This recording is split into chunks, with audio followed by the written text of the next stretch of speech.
Welcome to the Casual Dance Teachers Podcast. I'm your host, Maya. I have a fun episode for you today all about choosing music for your dance classes. Let's talk about it. Welcome back, everybody. Thanks for joining me today.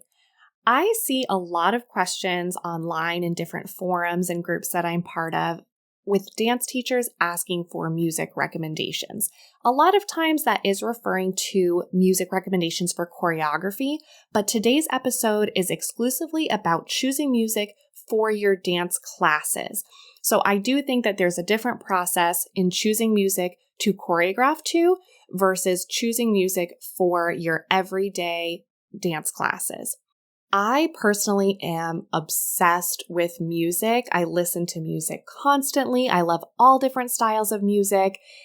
And choosing fun and unique music for my dance classes is a huge passion of mine. So I just wanted to make a fun and informative episode where I share some of the ways that I find new music to keep my dance classes fresh.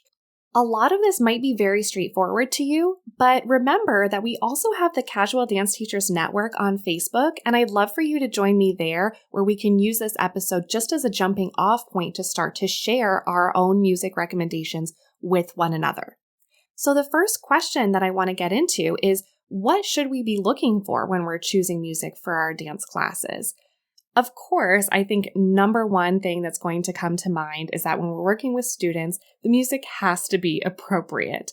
I personally would say I even take it a step farther than most, where I am very, very intentional about not even having too much music for any of my classes, regardless of the genre, that centers around themes of romantic love or relationships, because no matter what the age of your students, I just don't think that we need to be perpetuating this myth that that is the end-all be-all of artistic expression or what life or dance or art is all about. There are so many songs out there that are about other themes like family, friendship, going to a new place, exploring new things, feeling confidence. And then, of course, there's a huge range of instrumentals in all genres that you can access. So we don't even need to use music that has lyrics all the time. We don't need to teach our students that the lyrics are what's going to motivate them to emote or perform something that has a really deep intention to it. So one of my biggest goals when I'm putting together playlists for my dance classes is to make sure I have a broad range of music, none of which is too focused on any themes that are too mature for my students or that might encourage them too much towards those romantic themes over and over and over again, hitting them over the head with that. The second thing that I pay close attention to is making sure that I use a variety of tempos, rhythms, and time signatures in my music. With younger students, I might try and steer more towards traditional 4/4 time. However, as the levels of the students progress, I try and incorporate more and more weird and different time signatures, polyrhythm, different tempos, really fast, really slow, making sure that they understand music and they understand how to perform to music. For younger students, again, even though I might go for a 4/4 time where they can count 1 through 8, I do like to make sure that they're introduced to the rhythm being kept in different ways. So for example, some songs might have a very strong rhythm section with percussion. So it's really, really easy to hear those notes 1, 2, 3, 4. Other songs might use the piano as the primary way of keeping the rhythm or a string section. And I like to make sure that the students can recognize different instruments keeping the tempo and keeping the rhythm. So making sure to always go back to my playlist and listen back to the music to make sure I'm not only utilizing percussion, for example, as the primary rhythmic tool. And last, as far as what I'm looking for in the music for my dance classes, is introducing students to new concepts. Personally, I've had quite a few students that have looked at me funny and had quite a big reaction when I used any music in a different language other than English. So I do try and make sure that I'm representing other countries, other cultures, and other languages if I am using music with lyrics, just to give the students exposure to that in case they don't have it elsewhere. I also love instrumentals. I am huge on doing as many instrumental pieces for both choreography and in my dance classes as possible, because again, I want the students dancing to come from within, not to come from the external factor of being told what the song is about or what the dance is about. So I utilize a lot of instrumentals. And again, I'm not talking about just classical music for ballet. I'm talking about all genres. There is so many wonderful instrumentals out there that can be used in all styles of dance. You may be wondering, how do you find this music? If you're not someone that listens to, for example, foreign language music regularly, how do you find that and find something that you like and connect with enough to actually use it for your class? We all know, if you're listening to this podcast, that we have it really easy with all the streaming platforms that are out there. You don't have to have CDs and buy them. You don't even have to download full albums or individual songs. There are so many different ways that you can build playlists and even use other people's pre-built playlists. So yes, I am all about using other people's ideas and other people's music within platforms like Apple Music and Spotify to just go out there and search and listen to as much as you can and take the things that you like. The algorithm will really start to work for you once you do a few searches, and you could even say French instrumental pop. Just see what comes up. It might not be what you expect, but something fun might come up. And then as you listen, the algorithm will say, oh, okay, maybe I should throw a few additional suggestions their way that fits within that same genre. So you can always go to things like the recommended for you, Discover Weekly, new emerging artist playlists, and you're guaranteed to find something new there. I also often forget, even though this seems like such an obvious thing, to go back and check my old playlists that I used 10, 12, 15 years ago. Some of you may have even been teaching longer than I have, which is only about the past 10 years. And you might have some really great music that you used long ago, but your own style and tastes have changed. So your playlists have changed. But there are probably some really good songs that you can go back and use that your students have never heard before that will be fresh and new to them. And you can just recycle those old playlists, those old tracks and CDs that you may have forgotten about. Another one of my very favorite ways to find new music for dance is through movie and TV show soundtracks.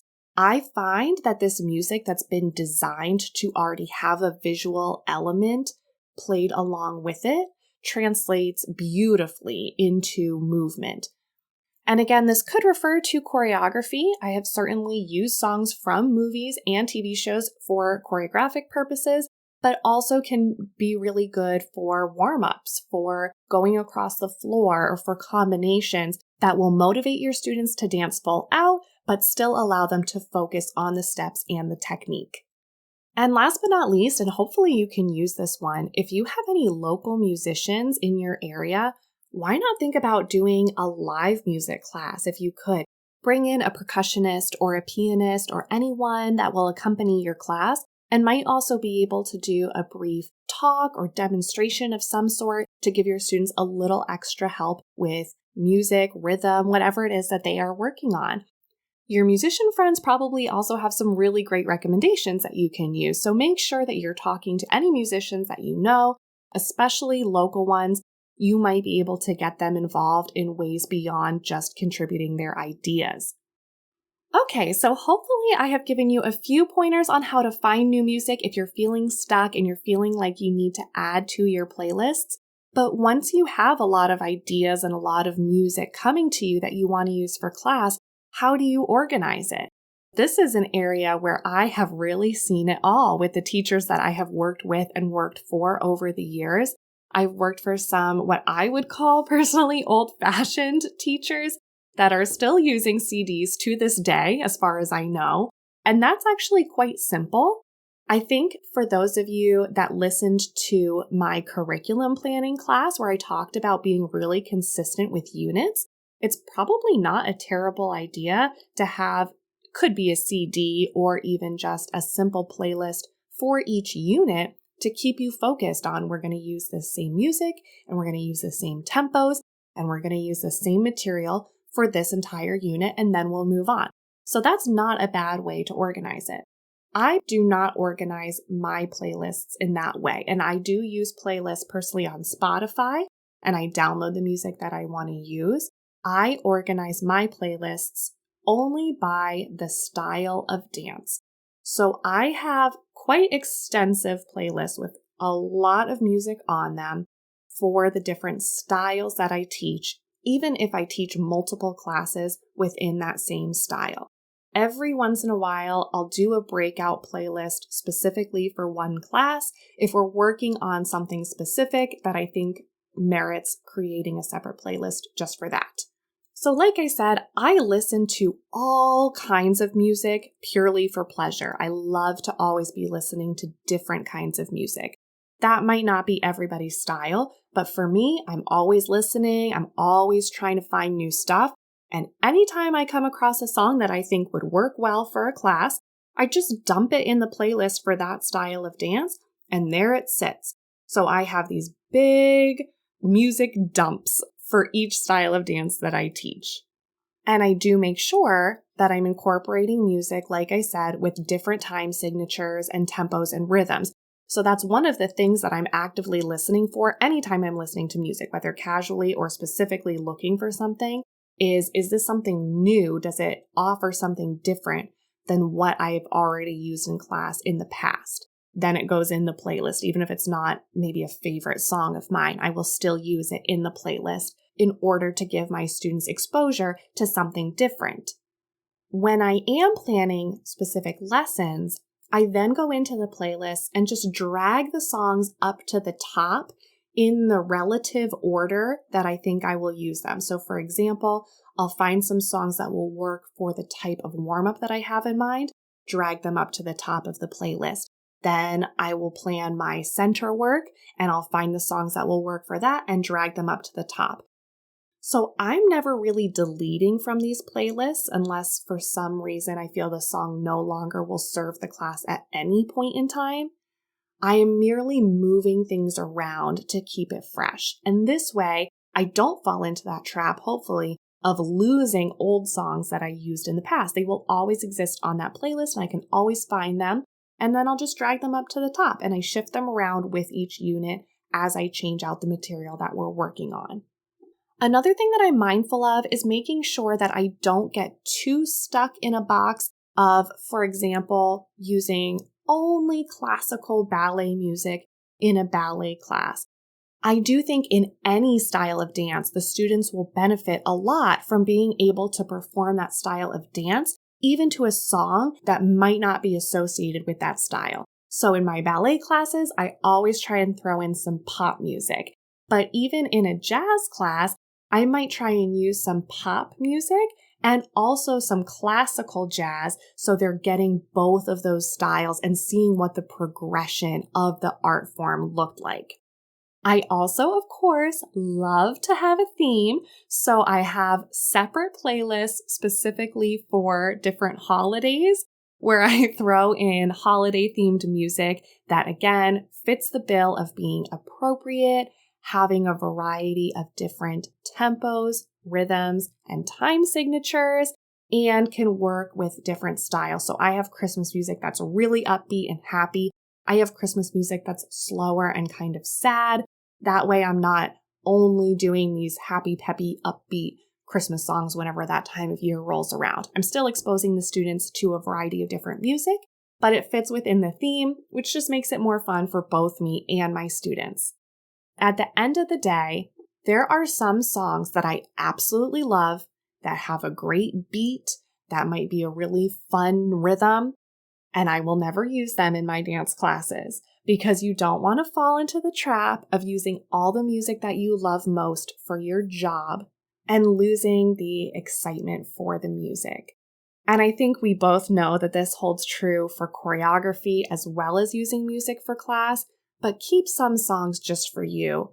I have a separate playlist literally just for this purpose, that when I hear a song that I just love so much and I'm so inspired by, but I tell myself, this one's off limits. You are not using this in your dance class because if you hear it too many times, or if you see your students dancing to it and it's not what you envisioned in your head, you're going to be disappointed for some reason. So I use a ton of music that I really, really love in my dance classes, but there's some things that are just for me. They are precious to me and I will protect them and I will not use them for any dance related purposes because I just want to listen to them for the pure enjoyment of it. And I would encourage you to do the same. I know music is probably one of the main reasons why a lot of us absolutely love dancing, interpreting, listening to music, dancing, and letting the music move your body. It's such a huge part of who we are as dancers. So I would absolutely love to hear your recommendations for how you choose music for your dance classes, where you find this music, what kind of music you like to use, and your feedback on my tips as well. Remember, you can do that on Facebook in the Casual Dance Teachers Network, or leave a review right here on the podcast. Speaking of music, GB Mystical makes some amazing music. He also wrote my theme music for the podcast, so huge thanks to him. Thanks again to my family, to my dance studio, and to all of you for listening. And I'll leave you with this beautiful quote from Hans Christian Andersen, "Where words fail, music speaks."